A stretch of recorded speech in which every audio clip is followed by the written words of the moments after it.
آج سے ہزاروں سال پہلے ملک شام میں ایک قوم رہا کرتی تھی۔ اس قوم کا نام سوران تھا، اور اللہ نے اس قوم کی اصلاح کے لیے ایک اپنے نبی کو مبعوث کیا، جس کو زمانہ آج بھی ایوب علیہ السلام کے نام سے پہچانتا ہے۔ حضرت ایوب علیہ السلام بہت مالدار، خوبصورت، اپنے قبیلے کے سردار اور نہایت عبادت گزار تھے۔ آپ کے 7 بیٹے اور 7 بیٹیاں ہوا کرتی تھی۔ آپ کی عزت و مرتبے کا عالم یہ تھا کہ رستے سے جہاں سے آپ گزرتے تھے لوگ کھڑے ہو کے آپ کا استقبال کیا کرتے تھے۔ امام علی علیہ السلام نے فرمایا، جب اللہ کسی کو عزیز رکھتا ہے تو اسے صبر سے آزماتا ہے۔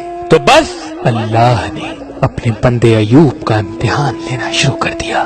حضرت ایوب علیہ السلام کی ساری اولاد مر گئی اور ساری دولت ختم ہو گئی، اور اس کے ساتھ ساتھ اللہ نے ایوب کو ایسی بیماری دے دی جس میں ایوب علیہ السلام کا گوشت گلنے لگا، یہاں تک کہ ہڈیاں تک آشنا ہونے لگی۔ بس دنیا نے اپنا روپ بدلنا شروع کر دیا۔ وہ لوگ جو ایوب علیہ السلام کی عزت کیا کرتے تھے، کھڑے ہو کے استقبال کرتے تھے، وہ لوگ حضرت ایوب علیہ السلام کی توہین کرنے لگے، یہ کہنے لگے کہ اللہ اس سے ناراض ہے، اللہ کا عذاب ہے ایوب پر، یہ کوئی نبی نہیں بلکہ ایک بے انتہا گناہگار انسان ہے۔ یہاں تک کہ ایوب علیہ السلام سے کوئی بات تک نہیں کرتا تھا۔ اللہ کا نیک نبی مطمئن رہا اور مسلسل اللہ کا ذکر، اللہ کا شکر کرتا رہا۔ لوگوں نے یہ فیصلہ کیا کہ جو بیماری ایوب کو ہے، ایسا نہ ہو کہ ہمارے بچوں کو ہو جائے، اٹھاؤ ایوب کو، اسے ہمارے محلے میں رہنے کا کوئی حق نہیں۔ بس لاٹھیوں اور کپڑے میں لپیٹ کر ایوب علیہ السلام کو کچرے کے ڈھیر پہ پھینک آتے ہیں۔ بس ایوب علیہ السلام کے ساتھ ان کی بیوی اور ایوب مطمئن رہ کر اللہ کا ذکر کرتے ہیں، شکر کرتے ہیں۔ جب کھانے کے لیے کچھ نہ بچا تو ایوب علیہ السلام کی زوجہ لوگوں کے گھروں میں جا کر کام کیا کرتی تھی، وہ جو تھوڑی سی اجرت ملتی تھی اس میں سے حضرت ایوب علیہ السلام کا علاج کراتی تھی۔ لیکن ایوب علیہ السلام اللہ کے ذکر و شکر میں مصروف رہے۔ تاریخ میں لکھا 12 ماہ یا 18 ماہ مسلسل ایوب علیہ السلام کی بیماری بڑھتی رہی۔ ایک دن آپ کی زوجہ نے کہا، اے اللہ کے نبی، آپ اللہ سے دعا کیوں نہیں کرتے کہ اللہ آپ کو شفا عطا کرے؟ حضرت ایوب نے مسکرا کے کہا، مجھے یہ بتاؤ ہم نے خوشحالی میں کتنے برس گزارے؟ ان کی بیوی نے کہا کہ تقریباً 80 سال۔ تو آپ رونے لگے اور کہا، 80 سال تک خوشحال رہے تو کچھ تھے، ابھی 1 سال سے اللہ نے امتحان لیا تو میں ہمت کو ختم کر دوں؟ جب تک اللہ اپنے بندے کو آزمانا چاہے میں امتحان دوں گا۔ یہاں تک کہ حضرت ایوب علیہ السلام کے جو جسم پہ زخم ہوا کرتے تھے اس میں کیڑے پڑ گئے، اگر کوئی کیڑا گر جاتا تھا ایوب علیہ السلام اس کو اٹھا کے اپنے جسم پہ رکھ دیتے تھے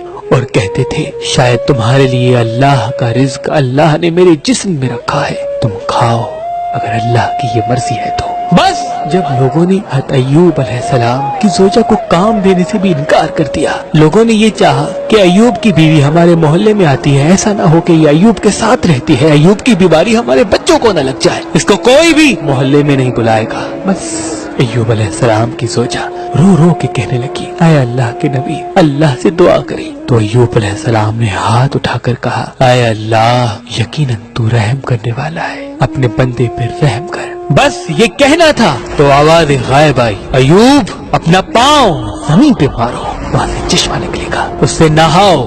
بس ایوب علیہ السلام نے اپنا پاؤں زمین پہ مارا، وہاں سے چشمہ نمودار ہوا۔ ایوب علیہ السلام نے جیسے ہی اس پانی کو اپنے جسم پہ لگایا، اللہ کے فضل و کرم سے ایوب علیہ السلام کی بیماری ختم ہو گئی اور وہ پھر سے جوان ہو گئے، اور اللہ نے آسمان سے سونا برسانا شروع کر دیا، اور اللہ نے ایوب علیہ السلام کی بیوی کو بھی جوانی بخش دی، اور 23 بیٹے اور 27 بیٹیاں عطا کی، اور وہ پہلے سے زیادہ خوشحال و شادمان ہو گئے۔ بے شک اللہ اپنے بندوں پہ رحم فرمانے والا ہے۔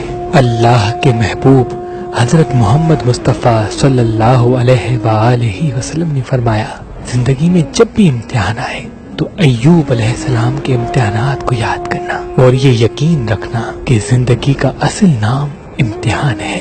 جو اللہ کے جتنا قریب ہوگا اللہ اسے اتنا ہی امتحان سے آزمائے گا، تاکہ جنت میں اسے عظیم مقام عطا کر سکے۔ بے شک وہ عدل فرمانے والا ہے، وہ عدل فرمانے